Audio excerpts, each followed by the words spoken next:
Hey, what's up? It's Tati. Rampage came on at 6:30, which actually wasn't so bad. At least it's not a little later in the evening like they normally air. We started off with Blackpool Combat Club versus the Best Amigos and Bandito. I guess they changed their name now that Bandito is part of the group. Really great energy with this match. Everybody looked great, even though you know it's predictable that the BCC was going to end up taking the win, especially with a pay-per-view in a little over a week from today. You know, it's best for them to come on strong going into that pay-per-view. But even though it was predictable, I do feel like the Best Friends and Bandito looked really great in this match. Unlike a match that happened later on in the night, I'll get into that in a little bit. But I like it where even though the opponents are going to lose, I still feel like they benefit and look good. And that's what I noticed a lot with the Blackpool Combat Club. They're not just in the ring, just taking all the W's all the time. They're also taking the W's, but making their opponents look good as well. And that's what I like. I like it when you can be put over without winning. And that's what I've been seeing with Blackpool Combat Club basically since they started. Now, during this match, you're going to see Wheeler Yuta kind of get treated like a stepchild or something, where it's like they show him a lot of tough love. Now, this is not the first time they've done this. Whenever they see Wheeler Yuta not really putting in the work like they are, you would see like they hit on him or whatever, and I don't mind that. That also shows the toughness and the tough love that they have with the Blackpool Combat Club, and also that, you know, regardless, they're still a team. So if anybody's noticing that in their matches, I don't think you should take it as, you know, they're not going to be a group no longer, or Wheeler Yuta is going to break off from them. I don't think that's the case. Really great match. Bandito does bring in something different. You know, he's a high flyer, he's a luchador, so he brings a little something different compared to everybody else that's in the ring, and I really enjoyed that. Obviously, BCC takes the win, but I would actually like to see Wheeler Yuta go against like Trent Beretta or Chuck Taylor, simply because they used to be like in the same group of friends, and now Wheeler Yuta, at least on camera, is not with them. So it would be cool to see, you know, him having you know, little matches with them or whatnot. And, you know, that's just something that's a possibility or whatever. The only other complaint I have here was that during picture-in-picture, there was actually no picture. It was just a commercial, and the other side of the screen was blank, so you couldn't see what was going on during the commercial break. But other than that, they had a really great energy, and the crowd was feeling it. Blackpool Combat Club takes the win. I can't wait to see their match against the Elite at Double or Nothing, Anarchy in the Arena. It's going to be great. Next, we had Jade Cargill in action. And whenever they say so-and-so in action, it's literally going to be a squash match. So that's literally what her whole title reign has been, is squash matches. Her first opponent, I can't remember their names, she was only in the ring with her for like 30 seconds, and she ended up winning. Mark Sterling gets on the mic and was like, you know what? We got someone else lined up for Jade to take on. The other girl comes out. Don't remember her name either. She comes out, and that lasted another 30 seconds. So literally just about 1 minute or so of Jade Cargill winning. Then Mark Sterling says that they have another opponent, and the third girl was coming out. They don't announce her name or anything, unlike the other two. But out of the blue, Taya Valkyrie music plays before the girl can even come down the ramp, and Taya attacks her, makes her way to the ring, and she ends up hitting a Jaded on Jade Cargill. So you know, there was no third match or anything like that, and she ends up saying that you know, she's gonna face her at Double or Nothing for the TBS title. And to be honest, I really want this title to change hand. I've said it a lot that I really do like Jade, but I feel like she doesn't bring anything to this title. Having these 30-second matches, it doesn't make any sense. If Taya takes it, I think from there, AEW can focus on the women's division with that title and make it much better. It just doesn't feel like it's something for everybody. It just feels like this title is just for Jade and to make her look good. And to be honest, having 30-second, 1-minute matches doesn't make anybody look good. This whole thing was pretty much a waste of time. They should have just announced that Jade is going to be going against Taya at Double or Nothing. Either way, this whole thing is just ridiculous. Next, we have the Varsity Athletes versus the Acclaim and Daddy Ass. While this was not a bad trios match, this is the opposite from the first match that we had, where BCC still had their opponents look good in the ring with them. And with this one, I felt different. It's like the Varsity Athletes are so talented. If you watch ROH, you definitely have seen them have really great matches over there, and they're taken more seriously in ROH. But on Rampage, it's a totally different ball game. This is basically the Acclaim being super over with the fans and them looking good in the match. Now, everything about this was basic and nothing over the top or whatever, but I still feel like anybody watching this is not going to have like positive thoughts about the Varsity Athletes, even though they're heels. I just feel like it just didn't make them look good, so that was a little bit annoying for me. I kind of don't like the inconsistencies with the booking across ROH to AEW with some of these guys, and that definitely involves the Varsity Athletes. Either way, I love how over Billy Gunn is. He looks so great for his age, and he's doing really well in the ring as well. And people love him. So I'm really glad that he's been able to find something that works out for him in AEW rather than, being in WWE. And they would have never done anything like this with him. So I'm really glad that he's able to feel at home in AEW. And he looks comfortable. He looks like he's having fun. He's not going to be doing this forever. So I'm really happy for that. But I understand that the Acclaim and Daddy Ass is over as hell. But we need to see much better from them in the ring, not some basic shit. I kind of would like to see them back in a tag team division scene, but I don't think that's going to happen with what's going on over there now. Either way, the match was okay. I was slightly disappointed with this.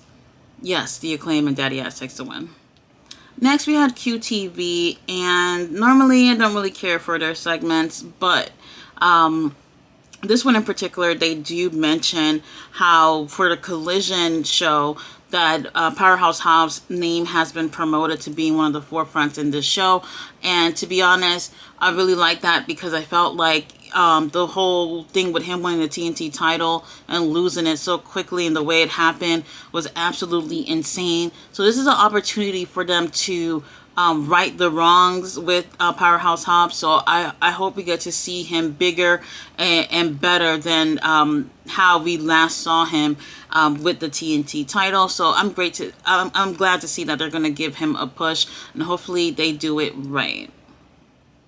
Next, we had the Hardys and Brother Zay in the ring, basically talking about how they're going to have a match with Ethan Page and the Ass Boys at Double or Nothing.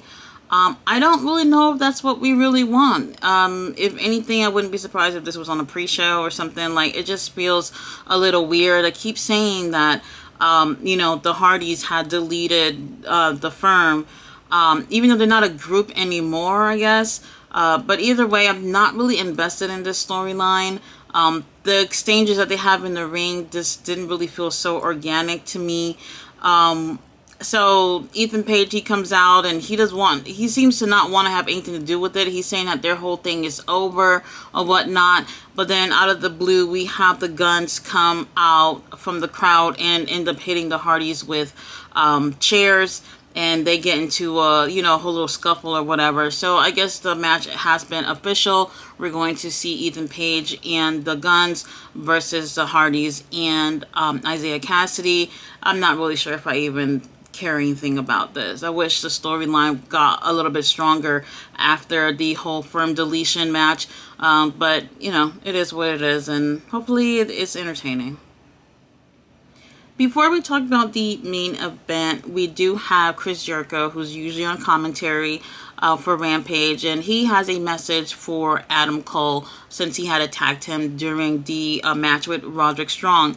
Now, in the middle of his message to Adam Cole actually comes on the screen. He's outside the arena, and he's like, "Oh, you're lucky I can't come in there because of these legal documents." And then Chris Jericho, who actually happened to have those legal documents with him, talking about, how all these things on this paper don't mean nothing or whatever. He ends up ripping it up and saying that, he could legally come in or whatever. So Adam Cole actually comes in, and he's going through the building, walking through the crowd, and he walks all the way up to Chris Jericho, and they start exchanging blows.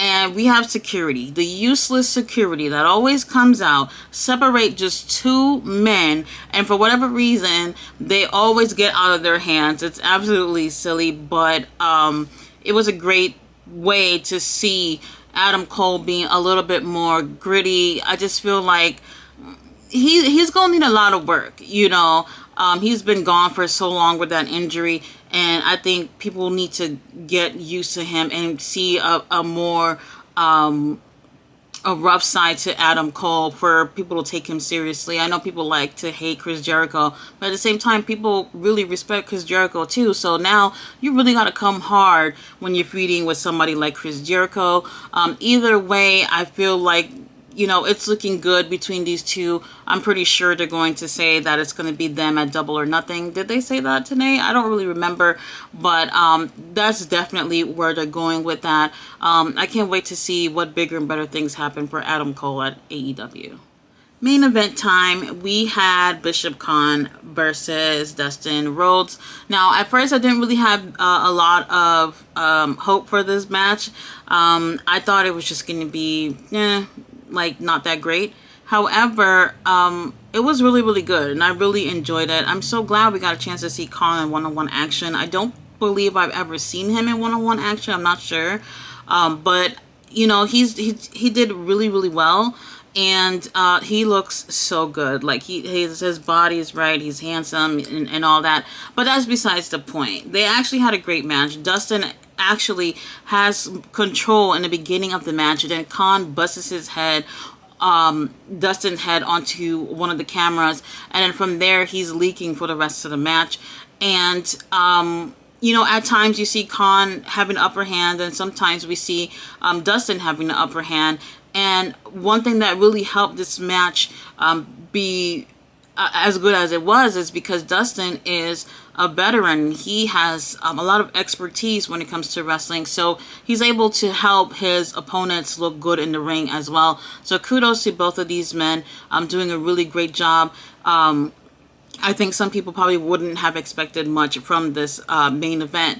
Now, I thought we was going to get some interference, but that doesn't happen. We do have Prince Nana, who is ringside, but he's just talking shit and whatever. And I really, really think he's a great manager. I really think he's entertaining. Either way, surprise, surprise, Dustin takes the win. Honestly, if it was me booking this, I would have gave the win to Khan for this one. I know he's in his home state and all that stuff, Dustin, but I just felt like with this storyline, Khan should have been the one to take this win. And plus, he had a really good showing out in this match as a singles competitor. After the match, we do have Brian Cage, who comes out, and he's putting a beat down on Dustin. And then Swerve comes out, and Swerve, I feel like if AEW just takes a little extra time on him, he has potential for being one of the biggest heels in wrestling. He has this presence that I really, really enjoy looking at. And I just feel like if AEW really, puts some effort into it, he can be a monster heel. Now, he is going to attack Dustin as well, but then Keith Lee comes out, and I'm thinking, well, there's definitely an advantage with Keith Lee being so big. And I know a lot of people are not digging him having, the gray hair and all that stuff, but I do think it's a good look for him. He comes out so he can help Dustin, but the Mogul Embassy actually have the upper hand in this situation. So it wasn't all the Mogul Embassy members. It was just Khan, Swerve, and Brian. And I really felt like this moment made them look really, really strong. So it was a great way to end off the show. So I don't have any complaints about it. Other than I think Khan should have took the win. So they look good going into Double or Nothing. I'm pretty sure it's going to be more of a tag team situation, maybe a trio situation, but they don't have a third person with Dustin and Keith, so it's probably going to be tag team. Really what I want to see is just Keith Lee and Swerve. That's what I want to see. They had such great chemistry when they were tag champions. And I just want to see these two just go at it one-on-one. I don't think we're going to see that at Double or Nothing. I'm thinking we're going to see probably tag a match or whatever for now. Either way, I enjoyed the way they ended the show. Rampage, it's okay. We had some moments that wasn't so good, like with Jade and all that. But other than that, I did enjoy the show, and I enjoyed that it actually came on earlier than usual. It was great. I can't wait for Double or Nothing. It's looking promising. The only complaint here is I don't like when they come up with matches last second. You know, some of these things, when they just come up with these things last second, it just doesn't feel so organic, like the whole thing with the Hardys and Ethan Page or whatever. Yes, we saw them feuding with each other, but then they kept saying that it's over. Then they bring them back, and Ethan is even saying it's over, and it just, something about it just don't feel right to me. Either way, sometimes these pay-per-views, the build to it is not that great, and then the pay-per-views are just absolutely great. So that might be the case with this one. Guys, thanks for watching my review. I'll be back on Wednesday for Dynamite. Bye.